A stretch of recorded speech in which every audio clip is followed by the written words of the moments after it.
ഉള്ളവർ, കൂടുതൽ സാധ്യതയുള്ളവർ, ദൈവാഭിമുഖ്യങ്ങളുള്ളവർ, ഇപ്പം ചിലർ 90 ദിവസം കഴിയുമ്പോൾ അവസാനിപ്പിക്കണത്, ഇപ്പോൾ വയറ്റിപ്പഴപ്പ് മാത്രമാണ് നിങ്ങളുടെ ഉദ്ദേശം എന്നുണ്ടെങ്കിൽ 90 ദിവസം കൊണ്ട് അവസാനിപ്പിക്കുക. അപ്പോൾ ദൈവത്തിന് അറിയാം, ഇപ്പോൾ 90 ദിവസം കൊണ്ട് ഉടമ്പടി തീർന്നവരുടെ വയറ്റിപ്പഴപ്പ് 8 ദിവസം പാസ്സാകുക അല്ലെങ്കിൽ വസ്തു വിൽക്കുക മാത്രമുള്ള ഒരു വയറ്റിപ്പഴപ്പ് പ്രശ്നം മാത്രമേ ഉള്ളൂ.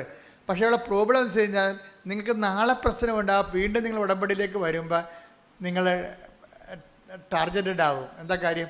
നിങ്ങൾ ദൈവത്തെ സമീപിക്കുന്നത് കേവലം വയറ്റിപ്പഴപ്പിന് വേണ്ടി മാത്രമാണെന്ന്. അത് നമ്മുടെ ലക്ഷ്യമാണത്, നമ്മുടെ കാര്യം നടക്കുക. പക്ഷേ ദൈവത്തിന് ഒരു ലക്ഷ്യമുണ്ട്. എന്താണത്?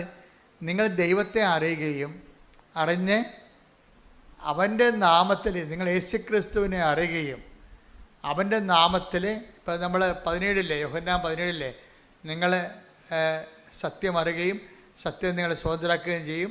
നിങ്ങൾ യേശുക്രിസ്തുവിനെ അറിയുകയും അവൻ്റെ നാമത്തിൽ നിത്യജീവൻ പ്രാപിക്കുകയും ചെയ്യണം. അതാണ് ദൈവത്തിൻ്റെ ലക്ഷ്യം.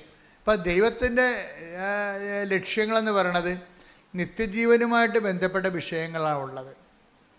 അപ്പം നിത്യജീവൻ ഒരു പ്രധാനപ്പെട്ട വിഷയമായിട്ട് അഭിഷേകമായിട്ട് കെട്ടിക്കഴിയുമ്പോഴാണ് ആൾക്കാർ ഉടമ്പടി ഇങ്ങനെ ചേഞ്ച് ചെയ്ത് മേടിക്കണത്.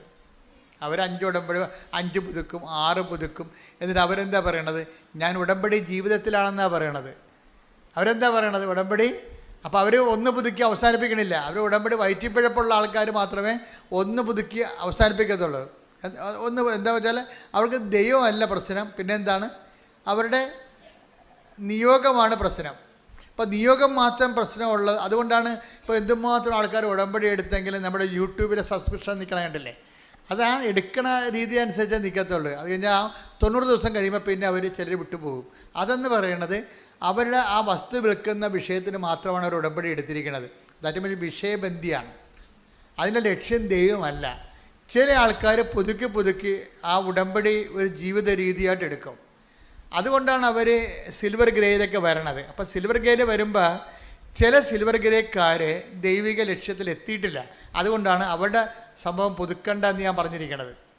ചില സിൽവർ ഗ്രേക്കാരെന്ന് വെച്ച് കഴിഞ്ഞാൽ അവരിപ്പോഴും മകളെ പ്രസവിക്കണം, പെരക്കടാവിന് ഇംഗ്ലീഷ് മീഡിയത്തിൽ അഡ്മിഷൻ കിട്ടണം, ഇങ്ങനെയുള്ള ആദ്യം എന്താണ് അവിടെ എഴുതിയിരുന്നത് അത് തന്നെയാണ് ഇപ്പോഴും പറഞ്ഞുകൊണ്ട് നടക്കണം. അപ്പോൾ അവർ സിൽവർ ഗ്രേ ഇങ്ങനെ അറിയാതെ ആയിപ്പോയതാണ്. അവരുടെ ആധ്യാത്മ ജീവിതം സിൽവർ ഗ്രേ ആയിട്ടില്ല.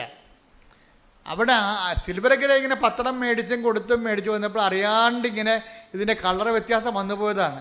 അവിടെ ആധ്യാത്മ ജീവിതം ഇപ്പോഴും കേന്ദ്രീയ വിദ്യാലയത്തിൽ പേരക്കടാവിന് അഡ്മിഷൻ കിട്ടണമെന്ന്